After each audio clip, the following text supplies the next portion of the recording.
Coming up tonight on YCN News, a fire that destroyed a West Lebanon home Wednesday night is ruled accidental. Claremont Planning and Economic Development Director Nancy Merrill talks to YCN. And we'll learn about Northern Stage's latest production of Into the Woods. For more news, weather, and sports, it's time for YCN, your local view. Now, your daily digest of the Dartmouth-Lake Sunapee region, southern Vermont, and Windsor County. News, sports, weather, and all that is happening in our area. The news on YCN, your local view. Good evening and welcome to this Friday edition of YCN News. I'm Rose Spillman. A fire that destroyed a West Lebanon home Wednesday night has been ruled accidental and likely caused by a dishwasher. How exactly the dishwasher led to the two-story home fire is not explained yet. Lebanon Fire Chief Chris Christopoulos says consumers should check the Consumer Product Safety Commission's website at cpsc.gov for possible recall information on all household appliances. Upper Valley Fire Departments worked to extinguish the blaze at the Six Chambers Circle home in West Leb. The fire was called in at 3:05 p.m. and declared under control by 5 p.m. Christopoulos says today in a press release, no one was at the home at the time, and there were no injuries to any first responders. The home itself suffered heavy fire and water damage. Investigators from the city, plus the New Hampshire State Fire Marshal's Office and a private insurance expert, ruled the fire accidental. It's likely on this last day of public comment on the proposed Mount Sunapee expansion that a flurry of emailed comments may come into state officials. Share your views on whether the state should grant the mountain resort's plan to develop more ski and rec trails on the West Bowl. Mount Sunapee General Manager Jay Gamble told people at a public hearing in August the expansion plan does not include condominium building on the backside of the mountain. Still, not everyone at the hearing was convinced. Even so, other attendees told Gamble and state officials the expansion is right for the region's economy. Truly, it's still September 26th up until 11:59 p.m. Email your views on the proposal to Mount Sunapee comments at dread.nh.gov. Claremont Planning and Economic Development Director Nancy Merrill tells YCN News more options exist today for employees about to lose their jobs from Kmart's closing. The economy is better than in 2008 to 2009, she explains.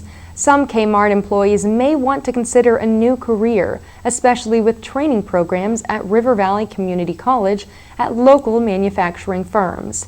City and state officials were caught a bit off guard when they learned from a city council meeting attendee and the next day, through the media, of the Washington Street store closing this December. A liquidation sale at the department store is set for Sunday.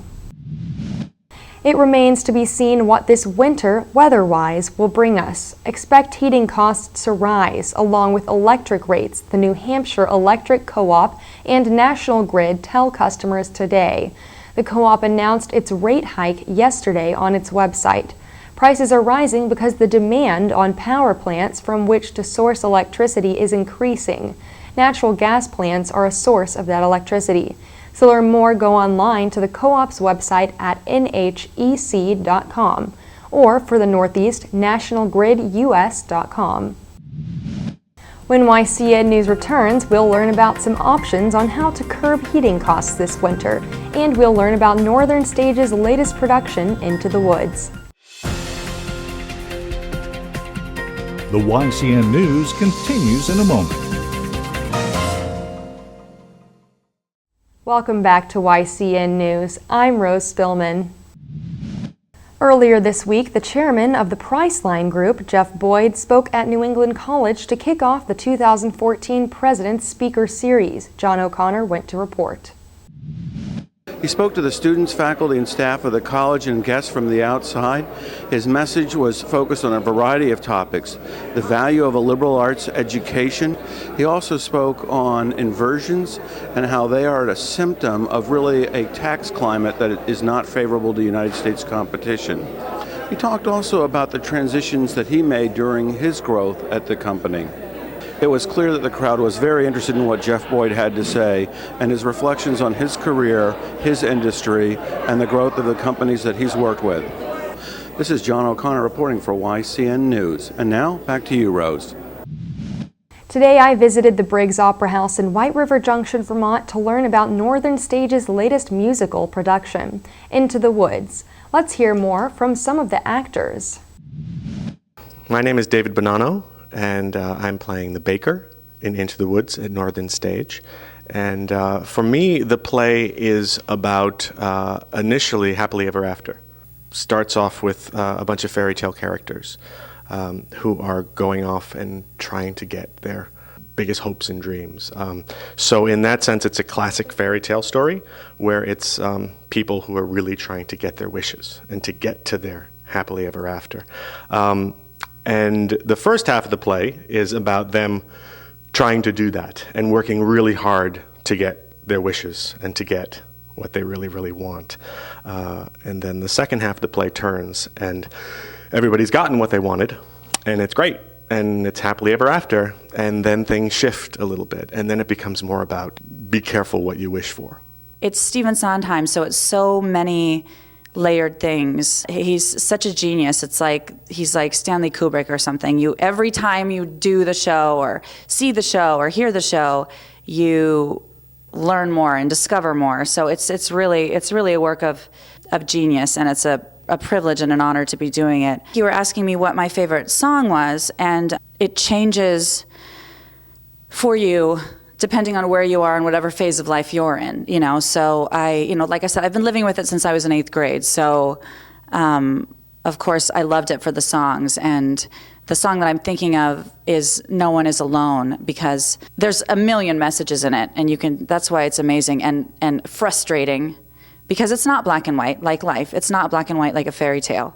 In No One Is Alone, Cinderella and the baker say, you decide what's right, you decide what's good. And it's about forming a family when your family gets broken up. I mean, it's about everything. We have a couple of great, exciting events coming up this weekend.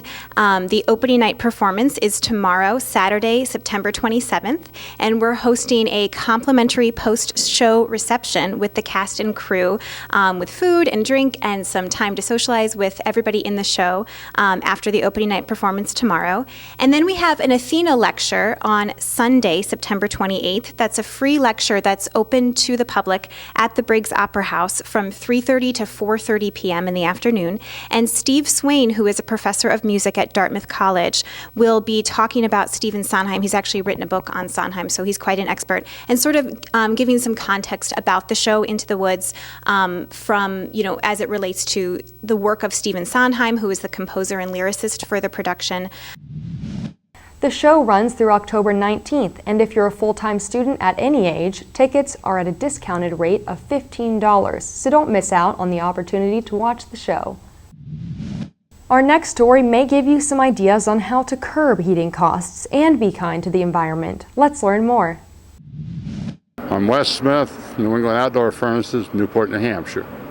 Outdoor furnaces are saving people around 60 to 70% of their annual heating costs, so it's a tremendous savings. That's whether it's wood, which we have the wood boilers.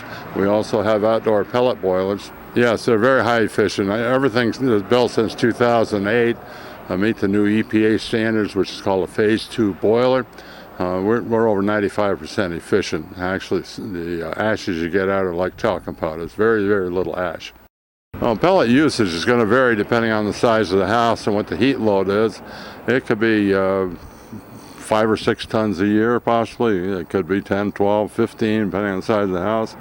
I personally own a large house. It's a 28-room, 3-story brick colonial built in 1790, which is kind of a heat hog, and I'll go through maybe 30 tons of pellets there. That's versus 4,000 gallons of fuel oil. So I'm looking at maybe $6,500 a year heating costs compared to about $15,000. Demand for outdoor boilers, whether wood or pellets, has increased tremendously simply because of the rising cost of oil and propane. And when people learn about these and find out they can save 60-70% of that heating cost, that's a real incentive to make a change. A typical installation if they have a boiler in their home is usually around 5 to 6 hours. If they have a hot air system that's a little more involved, it might be 8 to 10 hours. As far as installation goes, some customers do it themselves. We're willing to show them exactly what has to be done. If they feel they're capable, they're welcome to do that. If not, we have a professional factory-trained installer that does our installers for us. And it can be a professional job, and we can do the whole complete thing or parts of whatever the customer desires. When YCN News returns, we'll join Kearsarge Chronicles' Laura James, who met with Corinne Klein from the Tart Cafe and Bakery. The YCN News continues in a moment.